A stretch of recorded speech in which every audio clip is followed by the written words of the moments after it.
We are really busy educating our children, and our lives are complicated, so the clutter can really build up and make it hard to feel peaceful and focused in our homes.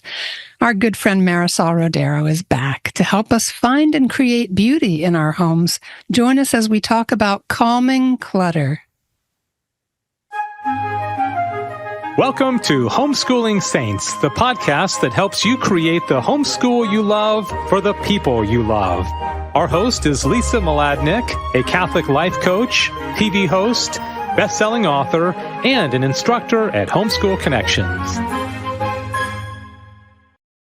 Before we get started, remember to subscribe to this podcast so you never miss an episode. And if you're watching on YouTube, click the bell to join our channel. Hello and welcome. I'm Lisa Mladinich, your host, and Marisol Rodero is here today to talk about calming clutter. Marisol Rodero, a Catholic wife to Ernesto and mother to their 5 girls, founded Nobis Pacem, an accredited Catholic bilingual curriculum. Its approach is eclectic, blending classical methods, Charlotte Mason principles, and Montessori subjects. Marisol passionately advocates for Catholic homeschooling, meaningful education, and bilingual learning. Holding a JD from ITESM School of Law, she specializes in intellectual property. She has a master's degree in education, focusing on neuroscience at ISE. Marisol is blessed to have a role within the Hispanic Outreach Program at HSLDA, contributing to the support of the Hispanic homeschooling community. You can contact Marisol Rodero at nobispacem.com, just the way it sounds, NOBISPACEM.com, and her email there is info@nobispacem.com. Marisol, it's great to see you again. Great to see you too, Lisa. Thanks for having me back. Well, you're so welcome. And we'll be airing this program in the early part of January, so we're kind of all a little post-Christmas, still maybe dizzy from the holidays and all of that. There's just so much about this topic that can be meaningful to us at all different times of the year. But this is a really nice time to take stock and kind of sit back in the quiet winter months, depending where you are in the world, whether it's really a quiet winter month. But say a little bit about why this topic of calming clutter is important to you personally. Well, ever since I can remember, I have been pretty minimalist and pretty practical. But when I was starting to make a list of the things that I wanted to say today, it came to me that I hadn't been always like this. My mom had, but I hadn't. I had 3 little girls who loved to play with dolls and make playhouses. And so my house was really cluttered with toys. My mom kept telling me to get rid of toys, and I didn't listen. But it wasn't until I had a very risky pregnancy with my 3rd, and I was in the hospital for almost a year, and I was very, ill, and I didn't feel well enough to pick up all the clutter. And what happened was my girls weren't playing anymore. They were just fighting. There was all this clutter around the house.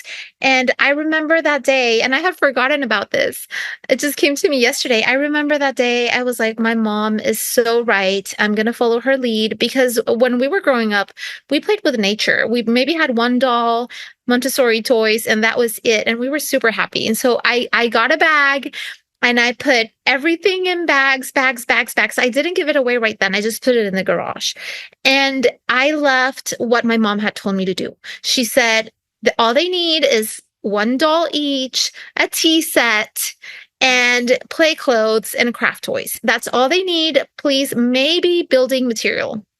Please, nothing else. So I followed her lead. I put everything in the garage thinking I would get it back.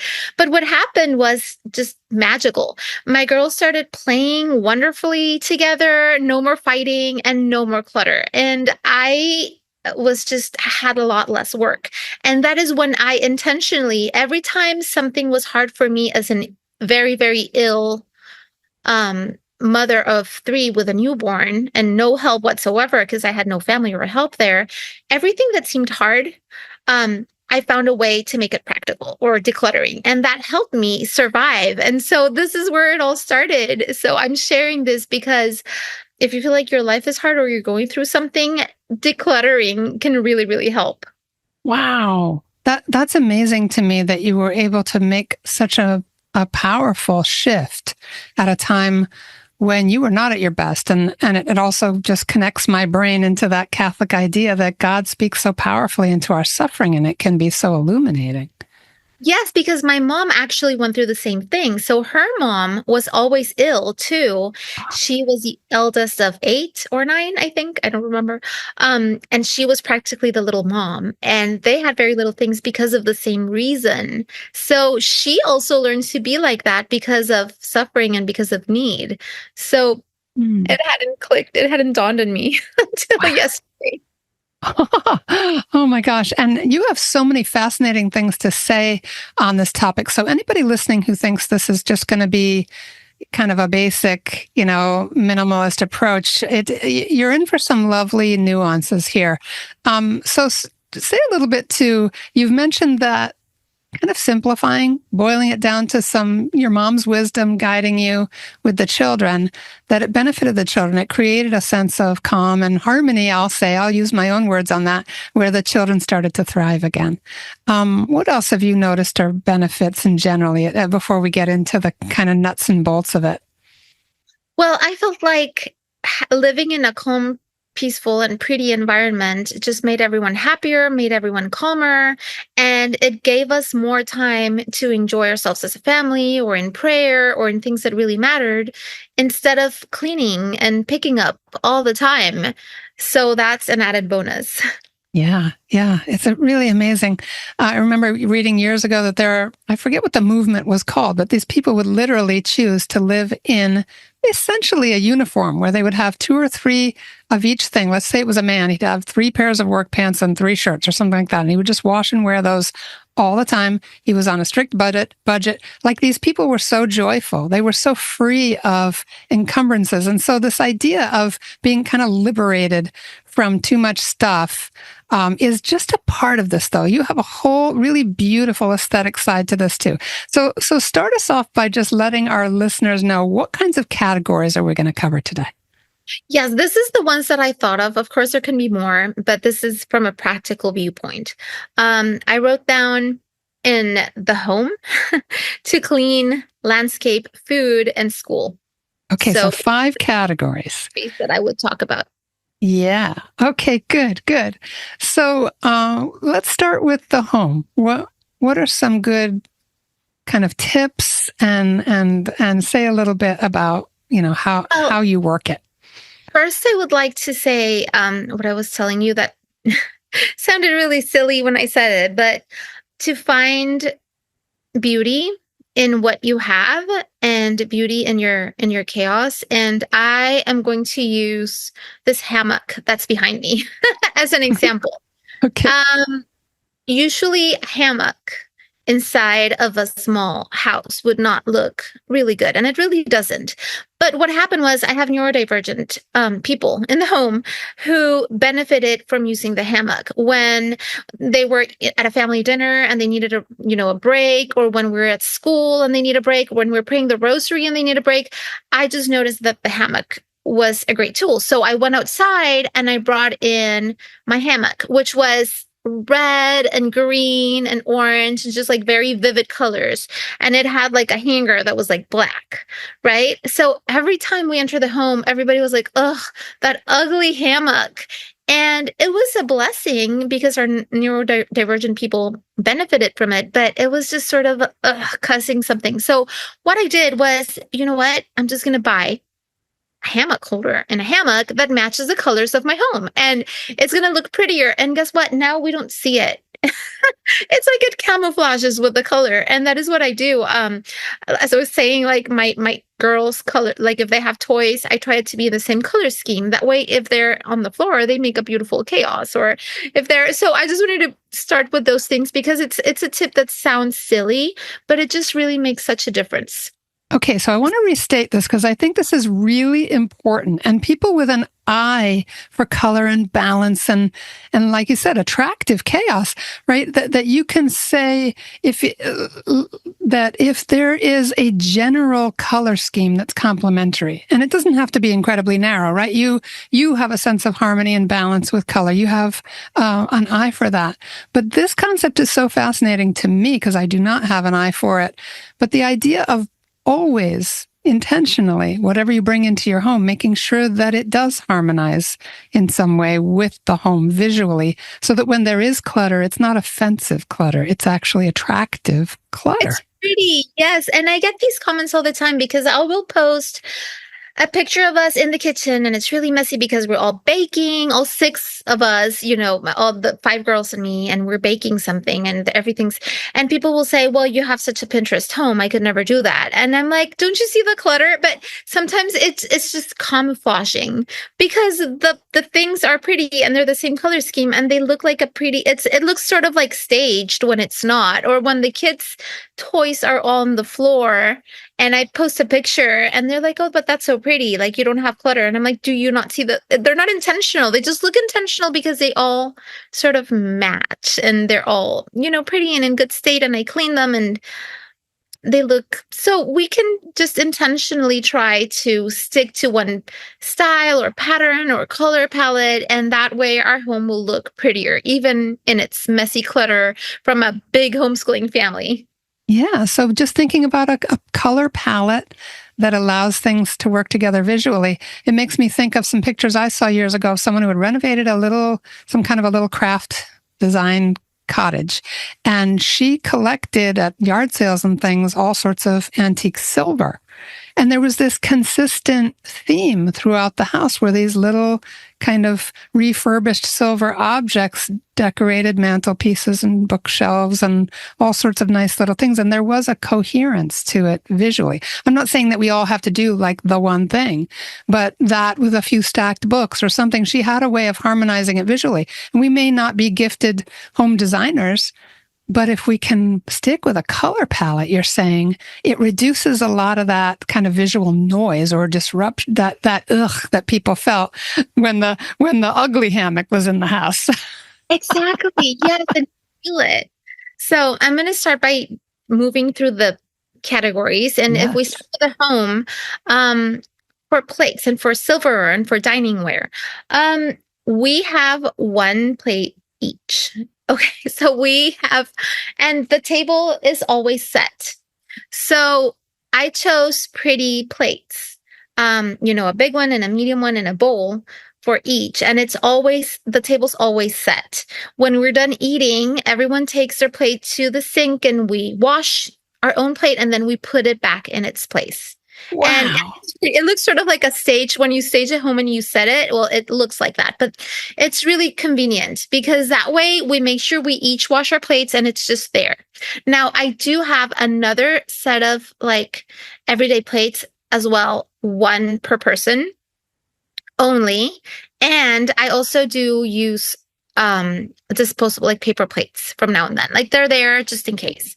Mm-hmm. But that way I never have overfilling dishwashers, because there are minimal plates that we use. We use like a paper plate here or there, or the non-fancy one that you wash real quick, or you wash your own dinner plates. But that way the dishwasher, you can use it for pots and pans and you're done. Nice. And also for like towels and sheets, we only have one towel each. And we have one sheet. So I just bought my second set of towels in 20 years of marriage. Oh. And it's really embarrassing, but this is how practical I am. I got a set of towels for my wedding day 20 years ago. And I just changed them. I just had one towel each. And that's how we rolled. We washed it and used it again. So we have no linen closets because it's always in use. So that's, practical. With clothes, we are the same way. We are that uniform family that you were talking about. Wow. I usually use like sportwear, and we all usually use sportwear now that they're older, because we all work out. And then we have a few, like maybe 2 or 3, 4 tops outfits that we use for going out. Nice. And that's it. We each wash our clothes, but since we have very little and it's usually the same color palette, we can just, do it in a load. And very few socks, very few underwear. So it's really Wow. easy to wash and put away. This shocked me. The other day I went to a friend's house and she said, "Well, I'm studying to be a nurse and my mom is kind enough to help me with the laundry and she has 2 kids." And I entered this room and I was just so surprised because she was folding so many clothes. Like I thought I was looking at an orphanage with like 25 children. And I was like, but maybe that was normal and I just lost my comparison because we have so few. To us, we don't fold clothes. There's not enough clothes to fold. we have like a clean pail and a dirty pail, and we just switch it from one another. And laundry takes like seconds. So in my mind, I was like, why would you need help folding? Just Wow. typically can just make it easier. For toys, I say there are two options. So you can either have very few, which is the best, or if you can't get rid of your toys, you can rotate, which was initially my plan when I told you I put everything in bags. I was like, okay, I'm going to rotate, every month we're going to have to, but that just takes so much time. And so when my girls were so happy with what little things they had, I just took everything to Goodwill and it was done. Wow. But the people who have time to rotate, that's another, option. Wow. And Love then it. something else I have in our home is a Goodwill bin in the closet, like in the coat hanging closet. And it's always full, Lisa. Like, I don't know.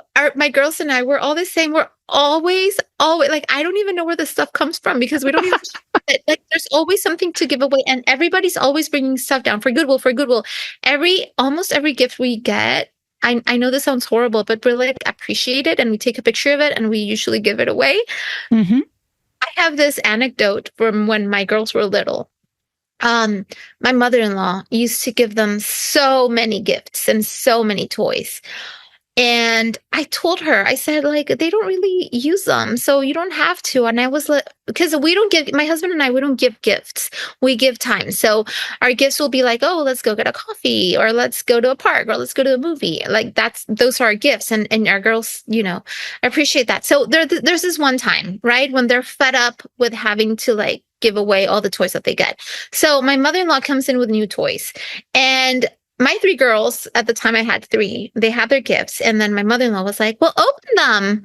And then one of them says, well, we don't open the gifts we give because that way we can reuse them and give them away at parties. And my mother-in-law was shocked. And she's like, but don't you want your toys? And then another one jumps in and she says, you know what? Just thinking about where I would put it is taking so much stress and so much time that it's just easier to give it away. Oh And my gosh.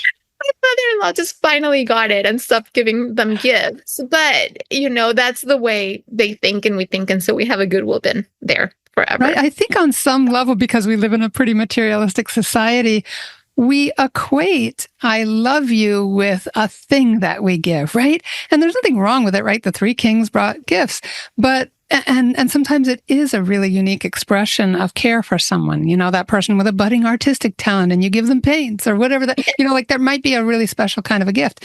But I love what happened there where the girls themselves advocated for less, spoke for themselves confidently because they've internalized the value.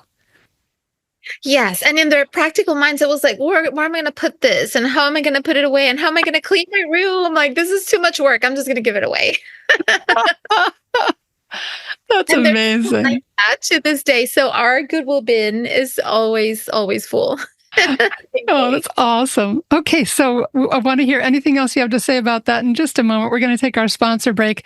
And when we come back, we're talking with Marisol Rodero about calming clutter. We're going to talk about cleaning, landscaping, food, and schooling. Stay with us. Hi, I'm Walter Crawford. And I'm Maureen Whitman. We are the co-founders of homeschoolconnections.com and proud sponsors of the Homeschooling Saints podcast, which is here to help you homeschool more joyfully, more easily, and more effectively. We want to thank you for listening. And we invite you to check out our courses at homeschoolconnections.com. And now, back to our program. All right, we're back with Marisol Rodero, and we're talking about calming clutter.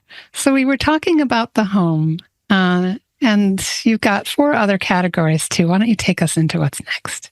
Yes, of course. So the next category that I wrote was cleaning. And we have very, very, very few cleaning items, which makes it easier as well. We do have one broom because there's always a use for a broom. We hardly use it, but we have one. And we do have one vacuum cleaner. We hardly use it, but it's there. So we have those 2 things in like the broom closet. But what we use are the robots. We have one robot for upstairs and one for downstairs, and we use it a lot. We really don't mop. So there's that. I mean, I don't know if that's a good thing or a bad thing, but we just don't do it and we're fine. Source look clean with the robots as long as they're. Oh, and that's one thing. Since we don't have clutter in the floors, it's not like we have to pick up, because I hear a lot of people saying like, well, the robots don't work for me because it's so much work to pick up everything from the floor. And we don't really have anything on the floor ever. So we just click it and it's easy. Nice. And then like the dishwasher, as I said, it's hardly ever full because we only have one set of everything and we wash it by hand after we eat. So it's usually only for the pots and pans that we use. Now, I will talk about how many pots and pans I use later, but they're also very few. So it's easy to clean. And then for like the toilets, so I went through phases.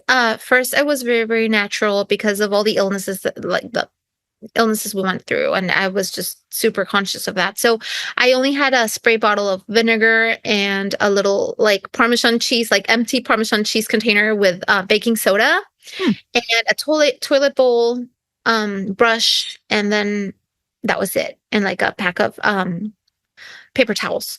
Now I'm a little bit more practical and less clean. And I just buy, the little glue things that you put inside the toilet bowl that clean themselves, and the little iron out in the tank, and Clorox wipes, which I know is not clean and not good for the environment, but that's the stage of life we're at right now. But it's only that. And I have a waste basket with those things in each bathroom, as if I had a lot. I just have 2 bathrooms, but one for each bathroom. So we clean as we go, and we have nothing else. Like I don't have a linen closet, and I don't have a cleaning closet. That's all we have. Wow. We do have some rags for dusting and stuff, and we dust as you go. If you see dust, you clean it, you wipe it. Wow. That's basically all I have for cleaning.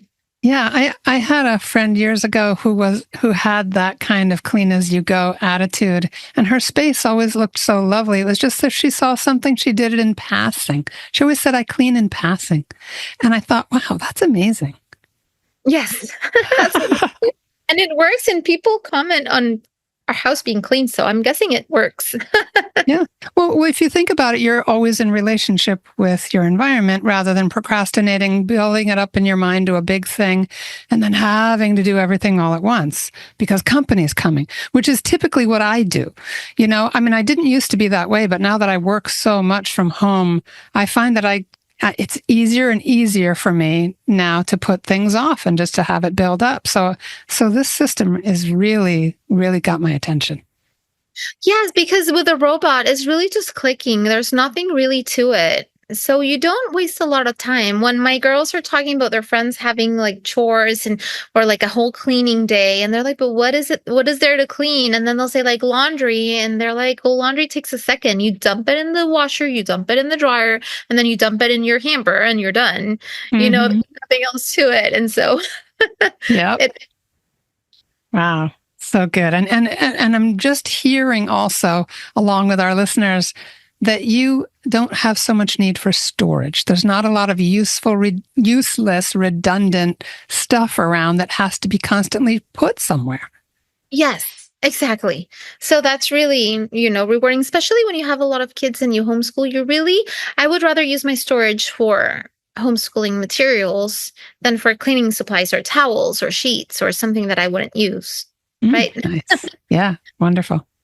Yeah. And then the next one I wrote was landscape, just because I know people love gardening. Like my sister loves gardening and it gives her peace. There are those of us who don't have time for gardening. We might love it if we had time, but we don't. So we just really simplify. We always choose plants that take care of themselves and that you don't have to prune or hedge or do anything to, or water or do anything to them. Like around the backyard, around the pool, we just have rocks and that's it. And I love landscaping places. Like you see the landscapes and it's so beautiful, but that's why we go to parks. You know, we visit parks and we visit commercial sites with pretty landscaping and we can take it all in there. But for landscaping, we just stick to minimal. Nice. Nice, because I used to be the yard guy at our old house. We had a tiny little cottage with a tiny little yard, and I loved raking leaves and I loved gardening and all that. It was before I was working a lot. And it was a pleasure. It really was a pleasure. Now we had to combine households to take care of my mother-in-law. And since then, our adult daughter has moved back in with us too to save up for grad school and all the things. And so we have a much bigger piece of land that's much more complex to take care of. And we have a landscaper now, which has to be budgeted for. And it's like a whole thing. But I don't get the joy of digging around in the dirt anymore either. Well, but you will. I'm thinking we will get to that one day. And it'll be fun then. And then for food, I find that I'm also minimalist when I compare to other people because I order my groceries online once a week. So I have my yearly meal plan. I made it years and years ago and it's there already made. And so I just like on Sundays, I'll just add everything to the cart and shop for whatever is in the week. And then I'm done. I don't have extra food because I already have a plan of what we're going to eat. And so there's, at the end of the week, my fridge is empty and my pantry's empty. I only buy what we're going to eat and what we're going to cook, and that's it. So, wow. So you're not one of these preppers that's got stacks and stacks of canned goods and pasta. Exactly. I see other people's like fridges and I open them and I'm like, why is it so full? Like, I don't feel like we eat less. We eat a lot, but it's sort of like, I don't know. I guess people just buy food and then think about what to do with it later. And I'm the other way around. I see the menu and then I buy what I need for the menu, and that way you have less. And it's easier to clean an empty fridge, Oh my gosh, yes. Wipe it. Like before the next week, you just wipe it and you're done. You don't have to like take stuff out and then put it back in again, which wouldn't make sense to me. Yeah, you know what? My brain just went to a funny place, and that is that we have way too many cleaning supplies and stuff under our bathroom sink in one of the bathrooms. And there's a loose faucet on that sink. And all it would take would be to take all of that stuff out and go in there and just tighten something. It's like a nut or something that needs to be tightened. And that thing's been wobbling for weeks because nobody wants to pull all that stuff out. Yeah, you should just throw it away. I know. I'm realizing that. We have a lot of useless stuff that what's behind that front row, we never use. Yes, you should just throw it all away. And I've seen people doing that also with bathrooms. Like I've seen vanities that are full of stuff. We just use like shampoo, conditioner, and soap. Like, I don't even know what else there is to use, but we have, 2 bottles and a soap in our shower, and that's it. Like, we don't have anything else or under the vanities or anything. Yeah. But I mean, my girls do wear makeup, so there's that. But just that. And then, so also when I'm cooking, I've seen people who like cook and they use so many utensils and so many pots and pans when they're cooking, and when they're done, their kitchen looks, I don't know, just, I see it and I'm like, how will you clean that? That looks so exhausting. So I don't do it like that. Like, for example, right now I was getting dinner done before logging in with you, and I did it in like 7 minutes, because we met, at 12:30 and I started like 12:20. And what I did was I just, in the Instant Pot, you can buy one of those layering pots. And so I just put like pasta in one and like the chicken with the things in the other one and like the veggies in the other one, and I cover it, and then it's done for dinner. And that way, at the end, I just have 3 pots to clean, and I don't have like all these million types of things. Like even in Thanksgiving, I remember I uploaded a picture of like, oh, my Thanksgiving dinner, and it was all in my kitchen island, and there was nothing else in my kitchen. And they were like, did you cater it? And I'm like, no, we cooked it. And they were like, where's everything? And I'm like, well, there. Where's what? We don't really use I don't know what else people use, but I guess I just use what's necessary. Like there's the pan for the turkey, and then a pot for each of the things, and then I just leave it in my pots. I just buy pretty pots, and those are the serving pots that we use. And Oh, that's nice. Put them in the washer. Do you have a Pinterest account or something where people can look at pictures of some of this stuff just to get an idea of what you've chosen that works for you, or no? Should, but I don't. I mean, I have Instagram, but I should probably. I'm going to push you into doing a whole new thing that you don't need cluttering up your life. That would be great because yes, those Instant Pot things or rice cookers, they make it so easy because you can do everything in one place and it's just one thing to clean. You don't need to pass it to another serving dish, or like they're stainless steel, they're pretty. Like you can, use that and you're done. Yeah, and even if you're not going to run right out and buy one of that multi-layered cookers, I just like my husband's been finding stuff on Instagram. Like I said, he's the creative one in the kitchen. Well, he get a big skillet and he'll put all sorts of vegetables and meat and a handful of pasta and pour chicken broth all over it and just cook it all at once. Like it's unbelievable how delicious it is. And sometimes he might saute something separately, like some sausages or something, or he might do them in that pan and then add all the other stuff. Yes. Right? And you just get all the lovely stuff from the sausages come up into the broth. So I'm just thinking there are ways that we're kind of getting more and more like that too, because my husband's a more efficient person than I am now that he's retired and taken over all the shopping and all the cooking. Perfect. Thanks be to God. Well, different time of life than pretty much everyone listening to this show, but still anybody could do a skillet dinner like that where everything is cooked in one pot. Yes. Unless you have a really large family and then you need a much bigger pot or more than one pot probably. Well, I can say that we eat a lot. Like my girls, I don't know how they eat so much, but they eat a lot, and everything we usually use like Instant Pot and then maybe two other things, like maybe Instant Pot, air fryer, and rice cooker. And that would fit our 7 people family. But maybe you could even have 2 Instant Pots and it would still not be a lot of cleaning. Yep. If you buy the layering thing. So that's that. And then I only cook once a day, which is also decluttering my time. I make one dinner. And then for breakfast and lunch, I just have staples that everybody can do by themselves. Yeah. Nice. Wonderful. I love that. So what about schooling? Because, oh my goodness, do we have homeschool clutter, especially with 5 girls, all different ages and all that stuff. Wow. I have tried. I love a curriculum. Like if I had unlimited space and money, I would just buy all the curriculum there is because it's so fun to look at. And I feel like as homeschool moms, it's really easy to want to buy everything new that comes out because it looks so fun, and it probably is. Yes. But what I try to tell people, and I tell this to people even like using other curriculums. I don't just say this to people using Novus Pacem. Like even if I find someone in the internet saying like, oh, I use whatever and I want to switch, I'm like, why switch? Like, first of all, just think about it for a little bit.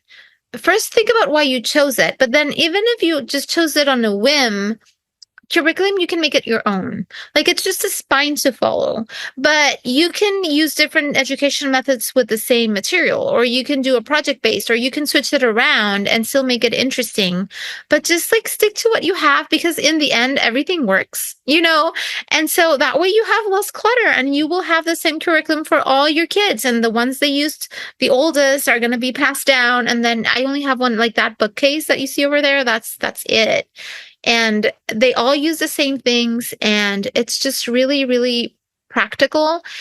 But it's also great because there are no loose ends and there are no gaps in your education. Because if you started from start to finish, you're sure you're going to cover everything that needs to be covered. Yeah. And also, how fun is it that the older ones can talk with the younger ones that, oh, when I was your age and I did that, and I remember I did it this way, or it's just enriching. So if you can just, refrain from going and buying all the wonderful curriculum out there, it would save you a lot of clutter.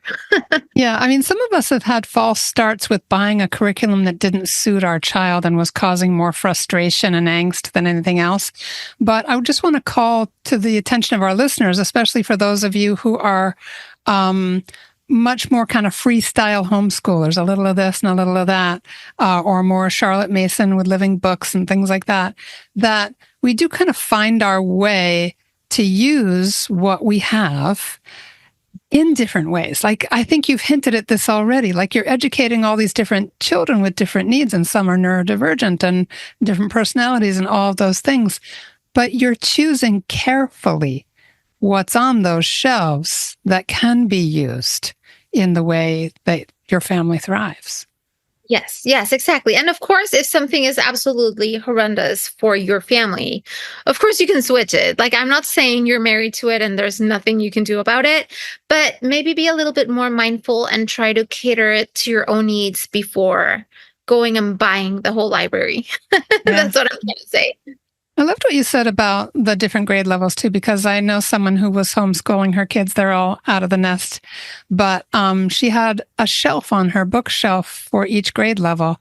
So they knew what shelf they were on at the different grade levels. And so it was nice to kind of move up the bookcase. And also that they all read the classics and they all read the super fun books, and they just got to do those developmental leaps in a visual way too, see their progress.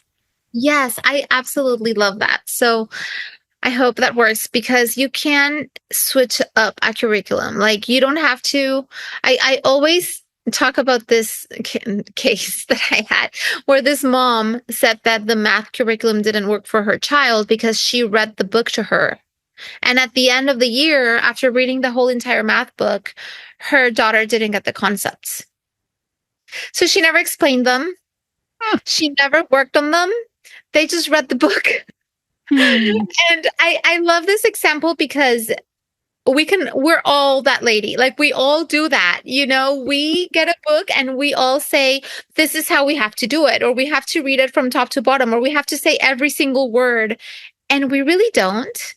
We can skim through the book. Like, well, in math, yes, please explain. And if the explanation in the book doesn't work, well, maybe before going and spending hundreds of dollars on another curriculum, maybe look at what you're finding and find a YouTube video that explains it, or use, rocks or stuff that you can find in the house to like illustrate the concept in a more material way. Like, there are ways to think outside the box with the same curriculum and get a totally different experience. Like, if I'm doing a very boring math book, but I have this very interesting video with the concepts, and then I go outside and I buy them a pizza and we talk about fractions. Well, it's going to be a very fun math lesson with the same boring book. So that's what I mean. Also, if we have a history book that's really dry and really boring, it says like a lot of like, because we have some of those books where it's a really fun book, but then in between the fun parts, they put all this philosophical insights with really hard words.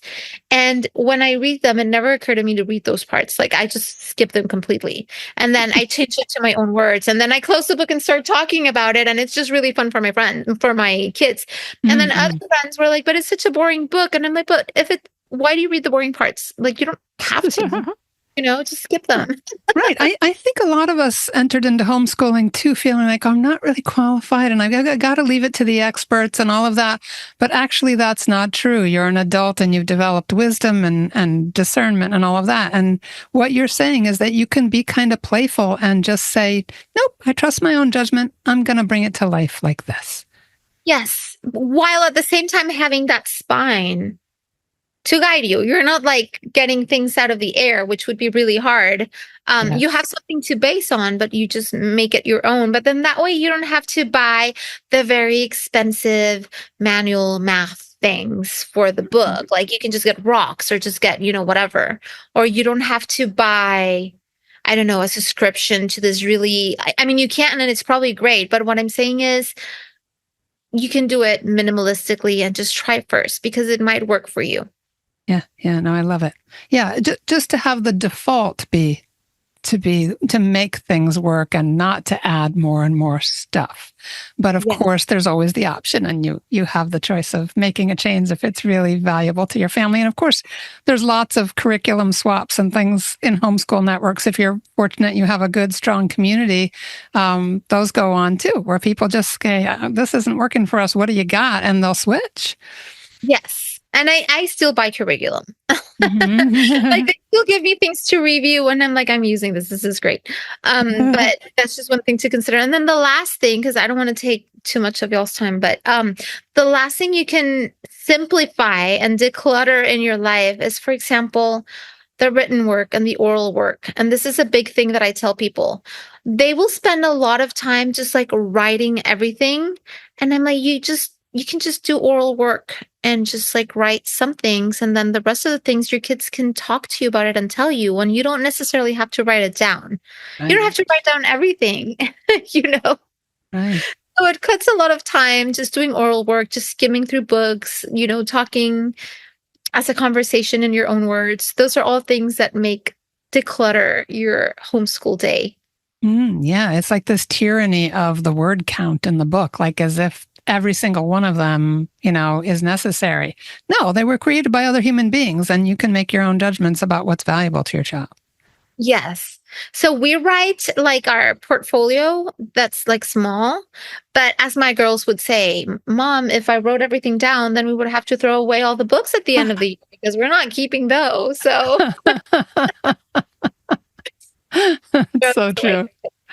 So true. And the thing is, too, with study habits and everything, if they're going to go off to college or some kind of other training in life, to have an ability to not overstuff their lives with stuff they won't ever read again. Right? Yes. What's really valuable here? That's such a good place of practicing discernment. Yes, absolutely. And then if you get rid of a book and you change your mind, you can always get it out of the library for free and then read it again. So it's not the end of the world. Yeah. Okay. So what else do you want to say about your kids picking up on it? Because they were able to advocate for themselves with grandma. So what helps them with that? So the girls picked up, for example, on the uniform thing. They asked to wear uniforms when they were little because it was just easier in their mind to wake up and know what they had to wear. And they picked up on the only one plate thing because they're so happy to just wash their own plate and not have a chore day where they have to do everything like in the whole dishwasher thing themselves. So they think that's pretty cool. They picked up on the Goodwill thing, and they're always bringing things down to Goodwill. And also the gift thing, that's a hard one since we don't give each other gifts. It's hard when we do have to give a gift to someone because we never know what to give. Yes. But we are also spreading I'll give you for a gift, I'll take you out to dinner, or I will just, experience this. And they're taking a lot from that. Also, for example, for Christmas, everything's intentional. So they will make their list throughout their whole entire year. Like, I really want that pair of shoes that's expensive. I will not buy it for them, but they can write it on their list for Christmas. And maybe they have to wait the whole year, but they'll be really happy when they get it, just like being really intentional with what we buy and just, it has to be something that we really want and we're really going to use. And so do you not open presents on Christmas morning? No, we do, but they're all things that they really needed throughout the whole year. Got it. So it's not just like, oh, let me just buy whatever for them. Right. It's just the thing that they really wanted. Yeah. Like they've been waiting for the list. A pair of shoes for the whole year, or they've been waiting for this the whole year. And usually you notice that in January, if they wanted a doll, then by November, they forgot about it completely. And like, imagine if you bought everything that they wanted, and they completely forget about it and don't need it anymore. And they only keep what they really want. So Christmas morning, they're very excited because it's a very intentional thing. It's something that they really want. They're really going to use. They're really going to take care of. Yeah. It's so cool. I knew, we know a family that when kind of everybody was still together years ago, including the grandparents and everybody else, those who have gone home to the Lord, they would have a book exchange on Christmas Eve where everyone would just bring a book that they loved. And whoever their person they got drawn out of they knew who they were going to be giving to, but it was only one book for one person out of the whole family. So each person just brought a book they loved and gave it to them on Christmas Eve. So they didn't have to shop, they didn't have to spend money, but they were making a personal recommendation. But I love what you said about spending time with people, because what's the underlying message there? That the gift of persons, the gift of self, I am of value as a gift, and you are of value to me. I spend my time on you. I don't just buy a gift and hand it to you. Not that there's anything wrong with that. Again, there's nothing wrong with gift giving. But I just want to mind this a little bit for the underlying values that your children are learning. I am of value as a gift, and the person is of value to me to spend my time with. Yes, and when they were little, all they wanted was to like spend time with their grandma, and they never got to. Oh, They never got to because she was, 100 miles per hour and never had time to go to a coffee with them or whatever. So in the end, as you say, just like giving that gift is just more important than people think. So, wow. I love the way you've really shaken up the typical model and felt really free to make meaningful choices. Like you said, these are all meaningful things. All right. Anything else you want to leave us with as we're wrapping up, Marisol? What's just on your heart that you still want to share? Remind everybody to try it out and try out if there's something in your house that's really hard to clean or to pick up. Try thinking getting rid of it, or try substituting it. Like if you hate coming home to your kitchen every day and it looks a mess, try getting rid of all of that and maybe buying a very cute matching set of bowls that you like, where if they're out in the kitchen all day, you would love looking at them. Just like try little by little. If you hate, all those cleaning containers under the sink, just try it, because once you try it, you'll be really happy and you will see how you get into the habit, and you don't have to spend a lot of money. I usually thrift. But it's just a wonderful experience, and it'll make your life not only easier and simpler, but just more enjoyable also. Oh, yeah. And when you said thrifting, my heart leaped, because here on my desk, I have two absolutely beautiful, somewhat ornate, tall lamps, and they have little rosebud shades on them, and they're pretty old. And I found them, and I kind of bargained for the two of them at a thrift shop a year or two ago. And I call them my Carmelite lamps because they're brown and they have roses. And I felt like they were waiting there for me. And like someone else gave them away, and I got to be blessed with them. That's amazing. That's amazing. Way to look at it. I love it. Yeah. Oh my gosh. Thank you so much. What a joyful and sweet topic this is. Typically, decluttering is all about systems, and there's so many, and they're really good. There's lots of different perspectives on this, but calming the clutter, looking at the visuals, color palettes, really intentional choices, a little bit of pre-planning, getting rid of just everything we don't really need, love, want. What a beautiful way to live. And I'm so appreciative that I got to spend this time with you, Marisol. Also, likewise, Lisa, thanks so much. Oh, you're welcome. Everybody, thank you for being with us today. Wish you were around the table with us here. Wish we could be around a table together across the miles, but this is so much fun. Thank you for having us in your ear today. We really do appreciate you and pray for you, so please pray for us too. Again, thanks for being with us, and God bless you. And that's our show for today. Our program is sponsored by homeschoolconnections.com. Be sure to subscribe to Homeschooling Saints and leave us an honest review. God bless you, and thank you for joining us.